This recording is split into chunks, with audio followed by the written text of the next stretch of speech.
Olá pessoal, sejam bem-vindos a mais um mergulho profundo aqui no Acesso 365. Hoje, segunda-feira, 27 de janeiro de 2025, no nosso episódio número 27, vamos juntos explorar a fé cristã e o conceito de redenção através das lentes de Romanos 3 e Gênesis 44 e 45. Com grande alegria que embarcamos nessa jornada pelas Escrituras. Preparem-se para uma conversa edificante que nos aproxima de Jesus como Senhor e Salvador e nos motiva a buscar comunhão nele.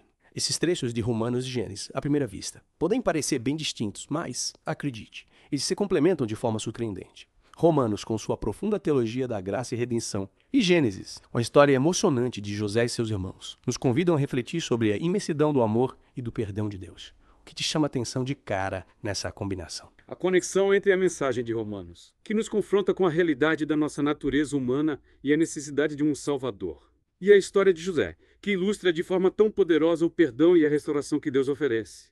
Me fascina.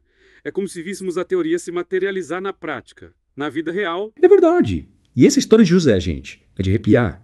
Vendido como escravo pelos próprios irmãos, passando por tantas dificuldades. Mas no final, ele não só perdoa, como se torna um instrumento de Deus para salvar sua família da fome. Que exemplo incrível de superação e fé. Sem dúvida. A história de José nos mostra que Deus pode usar situações mais difíceis para o nosso bem e para a realização dos seus planos. Assim como José foi instrumento de Deus para salvar sua família. Jesus se entregou por nós para nos reconciliar com o Pai. Mas antes de mergulharmos na beleza da redenção, precisamos entender a profundidade da nossa necessidade por ela, não é? Com certeza. E é aí que Romanos 3 entra em cena, nos confrontando com a realidade da nossa condição humana. O apóstolo Paulo afirma ali, sem meias palavras, que todos pecaram e estão destituídos da glória de Deus. Essa frase, por si só, já nos leva a uma profunda reflexão. Sim, essa frase é impactante. E o que Paulo nos revela em Romanos vai muito além de simplesmente listar pecados. Ele aponta para algo muito mais profundo. A nossa incapacidade inata de alcançar Deus por nossos próprios méritos. É como se, por mais que tentemos, sempre tivéssemos a um passo de distância da sua perfeição. Às vezes, tentamos convencer de que somos bons por não cometermos certos atos, ou por realizarmos algumas boas ações. Mas a verdade é que, diante da santidade de Deus, todos nós precisamos de um Salvador. Essa é a mensagem central. E é desconcertante para muitos. Por quê? Porque essa verdade nos coloca diante de um espelho, revelando nossa fragilidade e dependência de Deus. É difícil admitir que, por mais que nos esforcemos, sozinhos não conseguimos alcançar a sua glória. Essa resistência em reconhecer nossa necessidade de redenção é natural do ser humano. Afinal, admitir que precisamos ser salvos implica reconhecer que estamos em perigo, que não estamos no controle. É um ato de humildade que nem sempre estamos dispostos a ter. E essa resistência pode se manifestar de diversas formas, não é? Às vezes nos comparamos com outras pessoas, buscando justificar nossas falhas ao apontar por os erros dos outros. Caímos na armadilha de julgar, esquecendo que diante de Deus todos somos pecadores. Exatamente. É como se tentássemos construir nossa própria justiça, baseada em comparações, em vez de nos rendermos à justiça de Deus, que é perfeita e imutável. Paulo, em Romanos 2, critica essa hipocrisia, alertando aqueles que julgam os outros enquanto praticam as mesmas coisas. A questão central não é quem peca mais ou menos, mas sim que todos pecaram e precisam de salvação. E para ilustrar essa necessidade de salvação, Paulo apresenta em Romanos 3, 7 evidências da nossa incapacidade de nos salvarmos por nós mesmos. 7. É como se ele estivesse construindo um caso irrefutável, mostrando que sem Deus estamos perdidos. Esses 7 pontos juntos formam um retrato contundente da condição humana, nos levando a questionar nossas próprias noções de justiça e bondade. Ok, vamos desvendar essas 7 evidências então. Me conta. O que Paulo destaca em primeiro lugar? Em primeiro lugar, Paulo afirma que todos estão debaixo do pecado. Ele usa Romanos 5.12 para explicar que o pecado entrou no mundo através de um homem, Adão, e que a morte se espalhou a todos porque todos pecaram. É o que chamamos de pecado original. Um conceito que nos leva a entender que a nossa natureza pecaminosa é herdada. Faz parte de quem somos desde o nascimento. Então quer dizer que, mesmo antes de cometermos qualquer ato errado, já carregamos essa marca do pecado. É um conceito complexo, mas intrigante ao mesmo tempo. O que mais Paulo nos revela sobre essa nossa condição? A segunda evidência apontada por Paulo é que não há um justo. Ninguém consegue guardar perfeitamente os mandamentos de Deus. Ele nos lembra que a justiça de Deus é absoluta e que qualquer desvio, por menor que seja, nos coloca em falta. Em 1 João 2.3.5, lemos que aquele que diz conhecer a Deus, mas não guarda os seus mandamentos, é mentiroso. Ou seja, a verdadeira fé se manifesta em obediência e em um esforço constante para viver de acordo com a vontade de Deus. É como se estivéssemos em um jogo onde a regra é a perfeição, e qualquer erro, por mínimo que seja, nos desclassifica. Diante disso, como podemos sequer pensar em alcançar a salvação por conta própria? É impossível. Exatamente. E a terceira evidência reforça essa impossibilidade. Paulo afirma que ninguém, por si só, entende verdadeiramente as coisas de Deus, sem a ação do Espírito Santo. Nossa mente natural não consegue compreender as verdades espirituais. É como se estivéssemos tentando decifrar um código secreto sem a chave. Em 2 Coríntios 4.34, Paulo usa a imagem de um evangelho encoberto para aqueles que se perdem. É como se a mensagem estivesse ali, mas faltasse algo para que pudéssemos enxergá-la com clareza. E esse algo é a iluminação do Espírito Santo. Perfeito. E a quarta evidência aprofunda ainda mais essa necessidade da ação divina em nossas vidas. Paulo afirma que ninguém busca a Deus de forma genuína por conta própria, mesmo em meio à religiosidade. O ser humano tende a ignorar o Deus verdadeiro. É como se buscássemos respostas em todos os lugares, menos na fonte verdadeira. É como se estivéssemos buscando água no deserto, enquanto a fonte da vida eterna jorra ao nosso lado.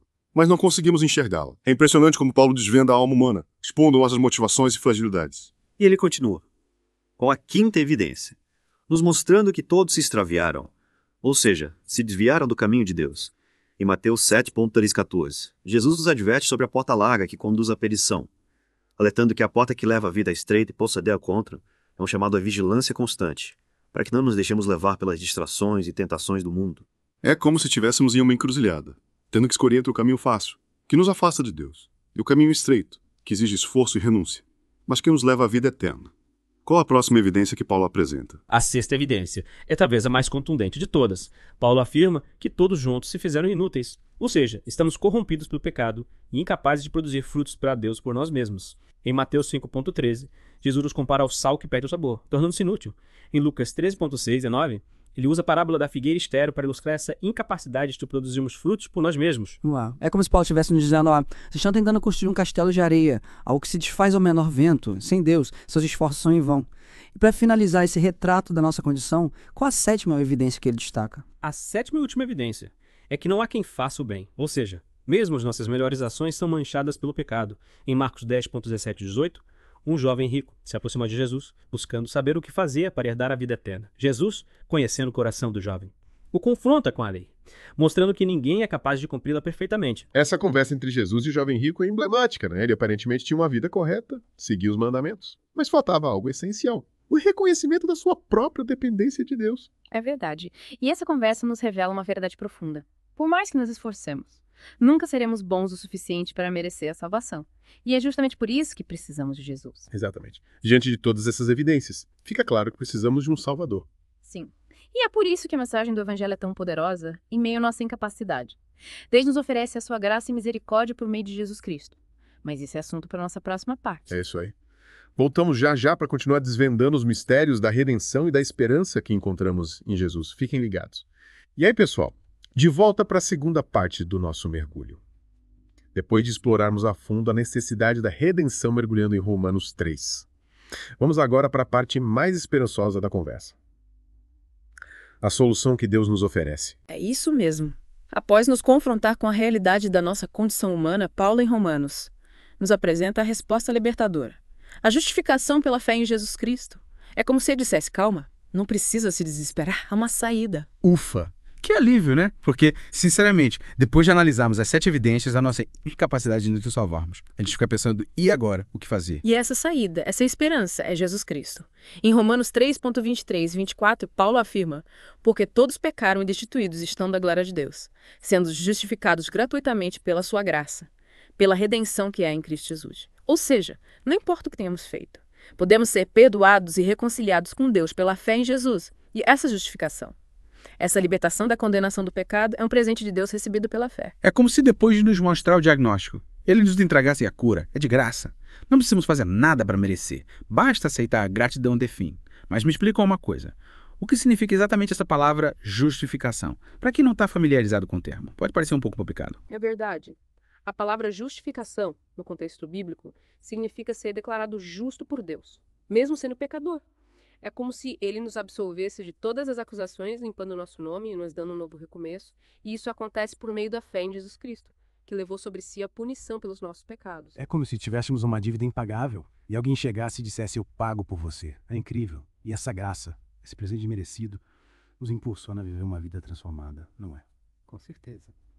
A partir do momento em que aceitamos Jesus como nosso Salvador, o Espírito Santo passa a agir em nós, nos capacitando a viver uma vida livre do poder do pecado e dedicada a seguir os passos de Jesus.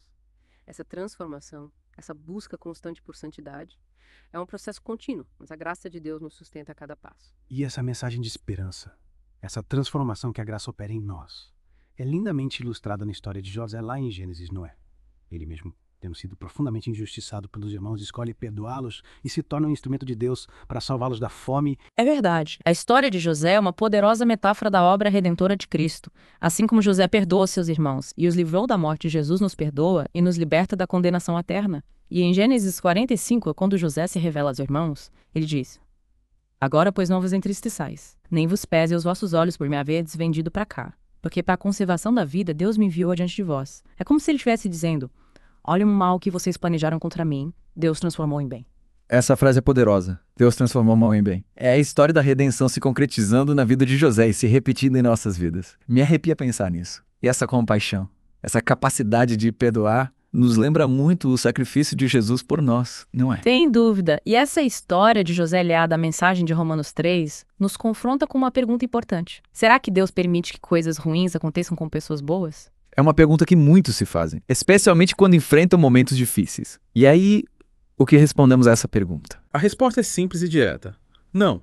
Deus não permite que coisas ruins aconteçam com pessoas boas. Na verdade, Ele permite que coisas boas aconteçam a nós, mesmo sendo pecadores. É importante lembrar que a bondade de Deus se manifesta em sua graça, em seu amor incondicional, que se estende a todos, independentemente de nossos méritos. Então quer dizer que a nossa perspectiva sobre o que é bom ou ruim pode ser diferente da perspectiva de Deus. Às vezes, o que consideramos uma tragédia pode ser, na verdade, uma oportunidade de crescimento e transformação. Exatamente. Deus enxerga o panorama completo, o propósito por trás de cada evento. Enquanto nós, crás, muitas vezes só conseguimos ver o momento presente. E em Romanos 3.34, Paulo nos lembra que a fidelidade de Deus não depende da nossa crença ou descrença, ou seja, mesmo quando duvidamos, quando questionamos, sua verdade permanece inabalável. É um conforto saber que Deus está no controle, que seus planos são perfeitos, mesmo quando não conseguimos compreendê-los. E a partir dessa certeza, podemos descansar em sua soberania, confiantes de que está trabalhando em todas as coisas para o nosso bem. Sim. E é nesse ponto que a justiça de Deus se manifesta em toda a sua glória. Em Romanos 3.5.6, Paulo afirma que Deus é justo ao nos julgar, pois sua santidade não pode coexistir com o pecado. Mas, ao mesmo tempo, ele nos oferece a oportunidade de sermos reconciliados com ele por meio de Jesus Cristo. É como se Deus nos dissesse: o pecado tem consequências, a justiça precisa ser satisfeita, mas eu amo vocês e não quero que pereçam. Por isso enviei meu filho para que por meio dele vocês sejam salvos. É a justiça e o amor se encontrando na cruz. Que imagem poderosa! E essa imagem nos leva a uma profunda reflexão sobre a natureza do sacrifício de Cristo Jesus. Sendo Deus, se esvaziou de sua glória. Se humilhou, tomando a forma de servo, para que nós, por meio dele, pudéssemos ser reconciliados com o Pai. É como se ele tivesse descido ao fundo do poço para nos resgatar. E esse resgate, essa salvação, está disponível a todos que creem, não é? Mas o que significa na prática crer em Jesus? É simplesmente concordar mentalmente com a sua existência. Crer em Jesus vai muito além de um mero reconhecimento intelectual. É um ato de entrega, de confiança, de submissão à sua vontade. É reconhecer que somos pecadores, incapazes de nos salvarmos por nós mesmos, e depositar toda a nossa esperança em Cristo, aceitando como Senhor e Salvador das nossas vidas. E essa entrega, essa decisão de seguir a Jesus muda tudo. É um novo começo, uma nova vida guiada pelo Espírito Santo. Mas e como fica a questão do livre-arbítrio? Se Deus já sabe quem vai ser salvo e quem não vai, qual o sentido da nossa escolha? É uma pergunta complexa e que tem gerado debates teológicos ao longo da história. O que podemos afirmar com base nas Escrituras é que Deus nos ama e deseja que todos sejam salvos. Ele nos criou com a capacidade de escolher, de decidir o nosso destino. A salvação é um presente oferecido a todos, mas cabe a cada um de nós aceitá-lo ou rejeitá-lo. Então o livre-arbítrio não entra em conflito com a soberania de Deus. Não necessariamente. Podemos entender que Deus, em sua onisciência, conhece todas as nossas escolhas, passadas, presentes e futuras. Mas isso não anula a nossa liberdade de decidir. Ele nos concede a liberdade de escolher o caminho que queremos seguir e respeita essa escolha. É como se Deus nos dissesse: eu preparei um banquete para vocês, a mesa está posta, mas cabe a cada um de vocês decidir se vai sentar à mesa e desfrutar do banquete ou se vai ficar de fora. A escolha é nossa, e essa escolha tem consequências eternas. Exatamente. E essa conversa toda nos leva a um ponto crucial, a necessidade de respondermos ao chamado de Deus, de nos arrependermos dos nossos pecados e nos voltarmos para Ele com sinceridade de coração. E essa resposta ao chamado de Deus se manifesta em ações, em atitudes, não é? Não basta apenas dizer que cremos em Jesus. Precisamos demonstrar essa fé na prática, em nosso dia a dia. Sem dúvida. A fé genuína se traduz em obras, em frutos que demonstram a transformação que Cristo opera em nós. E esses frutos são amor, alegria, paz, longanimidade, benignidade, bondade, fidelidade, mansidão e domínio próprio. Como descrito em Gálatas 5.22, 23.3. É como se a nossa vida se tornasse um jardim onde Deus pudesse plantar suas sementes e colher os frutos do Espírito. Esses frutos são uma evidência da nossa transformação, da nossa nova vida em Cristo. E essa transformação, essa busca pela santidade, é um processo que dura a vida toda, não é? A cada dia somos desafiados a renunciar aos nossos desejos egoístas e a nos conformar à imagem de Cristo. É o caminho de altos e baixos, de lutas e vitórias. Mas a graça de Deus nos sustenta a cada passo. E a história de José nos inspira a perseverar, a confiar nos planos de Deus, mesmo quando tudo parece perdido. Assim como José foi fiel a Deus em meio às adversidades e viu o Senhor transformar o mal em bem, nós também podemos ter a certeza de que, em Cristo, todas as coisas cooperam para o bem daqueles que o amam. E essa certeza, essa esperança, é o que nos impulsiona a continuar caminhando, a viver uma vida que glorifica a Deus. Mas é para quem ainda não conhece essa esperança, essa paz que só Jesus pode dar, o que podemos dizer? Podemos convidá-los a se achegarem a Cristo, a experimentarem o seu amor e a descobrirem a verdadeira liberdade que só Córeo Ele pode oferecer. A porta está aberta, a mesa está posta, o convite está feito, basta aceitar. E para te ajudar nessa caminhada, continue ligado aqui no Acesso 365. Temos muito mais para compartilhar com você sobre a palavra de Deus e sobre a vida em Cristo. Mas antes de encerrarmos essa parte, quero destacar algo que me chamou a atenção na história de José. A forma como ele, ao se revelar aos irmãos, não os culpa, não os humilha, mas os acolhe com amor e compaixão. É verdade. Essa atitude de José nos ensina muito sobre o perdão, sobre a importância de estendermos a mão àqueles que nos feriram, de oferecermos a mesma graça que recebemos de Deus. É um ato libertador, tanto para quem perdoa quanto para quem é perdoado. E esse perdão, essa reconciliação é o que Deus deseja para todos nós, não é? Ele quer nos reconciliar consigo mesmo, nos restaurar como seus filhos amados. Exatamente. E essa reconciliação é possível somente por meio de Jesus Cristo, que se entregou na cruz para quebrar as barreiras que nos separavam de Deus. Em Cristo somos novas criaturas livres da culpa e do medo e podemos viver em comunhão com o Pai. Uma mensagem libertadora. É como se após uma longa jornada em um deserto árido, encontrássemos um oásis. Um lugar de descanso, de paz, de vida abundante. Esse oásis é Jesus. Mas ainda tem muito mais para desvendar. Com certeza. Ainda vamos explorar como essa mensagem de esperança e redenção se aplica à nossa vida prática. Como podemos viver essa transformação no dia a dia. E para isso, vamos continuar nossa conversa na próxima parte do nosso mergulho. Fiquem ligados. De volta para a última parte do nosso mergulho de hoje. Já exploramos a necessidade da redenção e a esperança que encontramos em Jesus Cristo agora. Vamos mergulhar em como essa transformação se manifesta na nossa vida prática, no nosso dia a dia. É isso mesmo. A fé em Cristo não é algo passivo, que se resume a um conjunto de crenças. Ela nos impulsiona a agir, a viver de forma diferente, a buscar a santidade em todas as áreas da nossa vida. E essa busca pela santidade, por mais desafiadora que seja, é um processo que nos aproxima de Deus, nos molda à sua imagem e nos capacita a viver uma vida plena e abundante. E a história de José, que exploramos nesse episódio, nos oferece um exemplo inspirador de como a fé se traduz em ação, em atitudes que refletem o caráter de Deus. Lembra como ele, mesmo diante da injustiça, escolheu perdoar seus irmãos e usou sua posição para abençoá-los. Sim, é impressionante como ele, em vez de se vingar, se deixa guiar pela compaixão e pelo amor, características que aprendemos com o próprio Jesus. A história de José nos ensina que o perdão é um ato libertador, que nos liberta da amargura e do ressentimento, abrindo espaço para que a graça de Deus opere em nós e através de nós. E essa graça, essa força sobrenatural que nos capacita a perdoar e amar incondicionalmente, é o que nos impulsiona a viver como verdadeiros discípulos de Cristo, espalhando o seu amor e a sua mensagem de esperança por onde passarmos. É como se fôssemos instrumentos nas mãos de Deus, canais por onde a sua graça flui, tocando e transformando vidas, mas como podemos, de forma prática, viver essa transformação no dia a dia, meia correria, aos desafios, às tentações. Como mantermos o foco em Cristo e viver de acordo com seus ensinamentos? A chave para vivermos essa transformação no dia a dia está na busca constante pela comunhão com Deus, através da oração, da leitura da Bíblia e da comunhão com outros cristãos. É na intimidade com Deus que encontramos força, direção e sabedoria para enfrentar os desafios da vida e para resistir às tentações. É como se, a cada manhã, recarregássemos nossas baterias espirituais, nos conectando à fonte da vida, para que pudéssemos seguir adiante com energia e propósito. E leitura da Bíblia, como um mapa que nos guia, nos revela a vontade de Deus, nos ensina o caminho e nos inspira a viver de acordo com seus princípios. E a comunhão com outros cristãos, como o apoio, o incentivo, nos fortalece na fé, nos encoraja a perseverar e nos ajuda a crescer em amor e em santidade. Afinal, não fomos criados para vivermos isolados, mas para compartilharmos a vida, a fé e o amor uns com os outros. É verdade, é na comunidade, no corpo de Cristo, que aprendemos, crescemos, nos corrigimos e nos ajudamos mutuamente. É como uma família onde cada membro tem um papel importante a desempenhar, contribuindo para o bem-estar de todos. E para quem ainda não teve a oportunidade de experimentar essa comunhão, esse amor fraternal que une os cristãos, o convite está aberto. Procure uma igreja, participe de um grupo de estudo, se conecte com pessoas que compartilham da mesma fé. Você vai se surpreender com o acolhimento e com a força que essa união pode te proporcionar. E para finalizar nosso mergulho de hoje, quero te convidar a refletir sobre a pergunta que nos deixou lá no início. Se o amor e o perdão de Deus se estendem até mesmo àqueles que o traíram, como na história de José, quanto mais a sua graça pode cobrir as nossas próprias falhas?